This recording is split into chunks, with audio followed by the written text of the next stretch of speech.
Well, to the owner and proprietor of Garde de Leaf in Canada, from Weaver John C. of Rosamond, California, United States. Time index right now is 10:40 in the morning on a Sunday, Pacific Coast timing, and it's December 7th of 2025. Can we talk?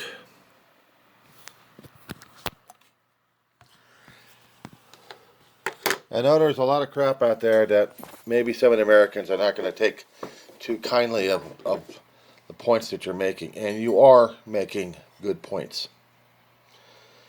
The Trump administration had already had a burr up his ass in the first time when he came into power in 2016, and the United States was ticked off at both parties. They wanted a populace. They wanted beyond the sick and tired rhetoric of both Democratic, Republican, and maybe centrists.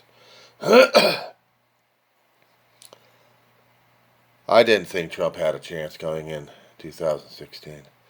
But since he did, and the first 2 years happened, we had Republican control over the House and Senate during those days. But they didn't really do anything to add to anybody's. They really didn't do a damn thing in there except bellyache and try to overpower each other because they had a taste of power. Midterms come up, and then the Democrats seize control. So Trump had no way of getting his agenda passed, whatever it was. But he had the taste in his mouth, and he wanted more. You were right about Trump being a dangerous man. He's also an egomaniac. If he hadn't looked at his past, I would have told you a lot. Of all the stuff he's been accused, proven, documented, videotaped, written up. But the American people drank the Kool-Aid. They drank the poison well. And now we're passing that along to everybody, in one form or another. I don't know how this is going to end. Garde de Leaf. I have no clue. Apparently the agenda is running scared and running around without our heads on our shoulders. You heard about that proverbial wives' tale about chicken losing his head and running around? I heard stories about that one, just never seen it happen. Except after November 2024, which I blame the voters in the United States of America. Not a select, I'm blaming everybody. And including those who spoke against Trump and the regime that was coming. We were all warned, but apparently we all drank the damn Kool-Aid. If we hadn't, we would not have, and this might be well before your time, young sir. You ever heard of Jim Jones? Guy was a nut job running his own religion, his own church. And gathering his flock, he took him down to Guyana and killed him. Long story short. Not to mention killing a congressperson or two. All documented. The problem is they drank the Kool-Aid before they really drank the Kool-Aid. It's a hell of a metaphor to use. I just heard about Marino's bill. Wasn't quite sure if he was thinking logically or not. Takes an amendment to nullify an amendment, not a Senate bill. And sure as hell not a bill scribbled into law by Trump. Has to be an amendment process to remove or to change the 14th Amendment in any way, shape, or form. But they tried to run that through SCOTUS, and SCOTUS didn't take it. But this guy wants to remove dual citizenship. It also affects the 14th Amendment. He still needs to run it as an amendment, not as a damn Senate bill or a Trump signed bill, and that's not going to do it. Neither is the executive orders, because even the Supreme Court ruled against that one too. So he's trying to get a conversation going to stir the pot up for everybody. And he's got you involved and everybody else fearful of it. We all know how nuts Trump is, but it's the rest of his regime that we have to worry more and more about. These are the operators, the mechanisms. These are the schmucks who are going to be screwing around with us one way or another. Now, already Steve Miller's got about 5 divisions under his belt. That makes him like a military commander, second to Adolf Hitler here. Yeah, I did use the term, didn't I? Because that's how we're looking at Trump right now, as an Adolf Hitler. I'm looking at him as a senile old fart people wanted to believe in, because they're also senile. They thought this guy was going to be the one saving them all, like he tried to do in 2016 and screw that over. But they never caught wind of the message. They never learned. Therefore, I keep blaming them. They didn't want to. There was a choice made.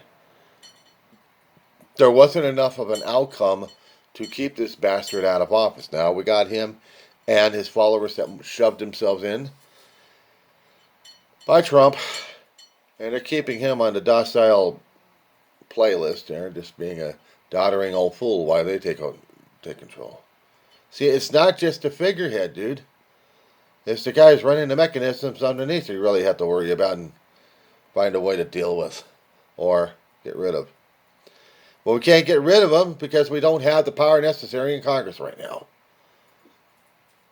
Most chambers. It may have been introduced on the floor in the Senate 5 days ago. And still, it would need to have bipartisan viewership on this thing. They had to have bipartisan agreement on this. If they ain't getting it, it's not coming. But, knowing how Trump works,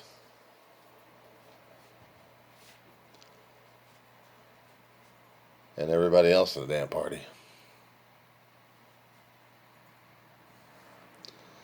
midterms is months away from us. They're getting closer.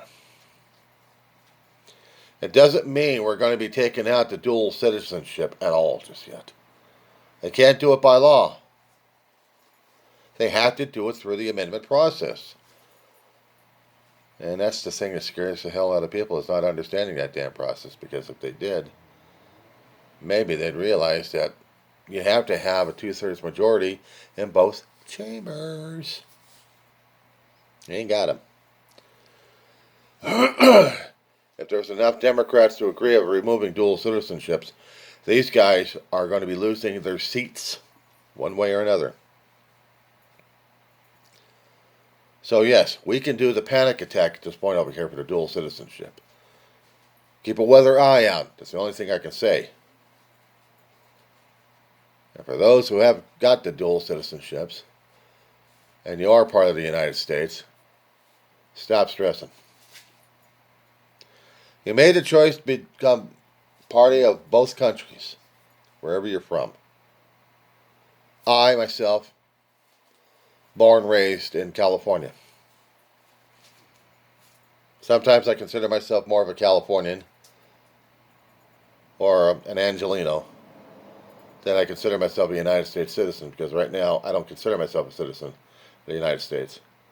I feel like I'm a combatant with my own damn country who wants chaos, confusion, and everything going hell in a handbasket.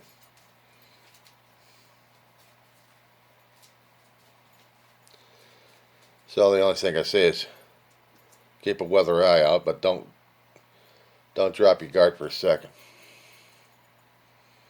I don't trust Congress. And I sure as hell ain't trusting a gas bag I didn't vote for, because I knew the son of a bitch was going to be backstabbing our ass. And while you are taking care of your furball while you're doing an audio recording, I'm taking care of a dog right now, a senior citizen, while doing a video recording. How about that one? I topped you on that one. I've got my own channel, my own YouTube channel. That's a small enough thing. deals with personal issues of mine, but also does with political crap. I'm just not on hip on yelling and screaming at people about what the ideas and ideologies are. I have to look and stay away a little bit, digest it all, and then talk about it. But if I keep talking about it, it's only so much that you can scream wolf at before the wolf comes out and eats you. You guys keep forgetting childhood stories that come to life, including you, Guard the Leaf. Keep it in mind, every time you keep crying out wolf, make sure that your report for the wolf is accurate and you've got visual confirmation. Otherwise, you're going to be doing the same damn thing like the kid got in the story. He got eaten by the wolf.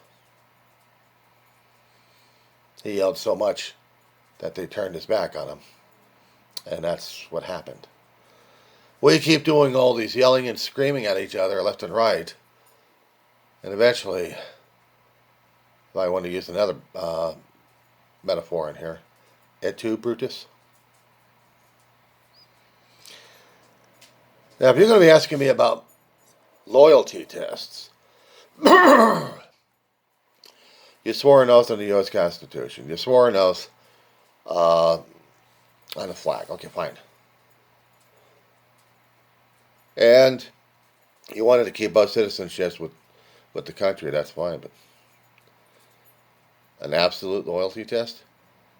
This is a Trumplican who's an ass kisser. Figured that one out yet?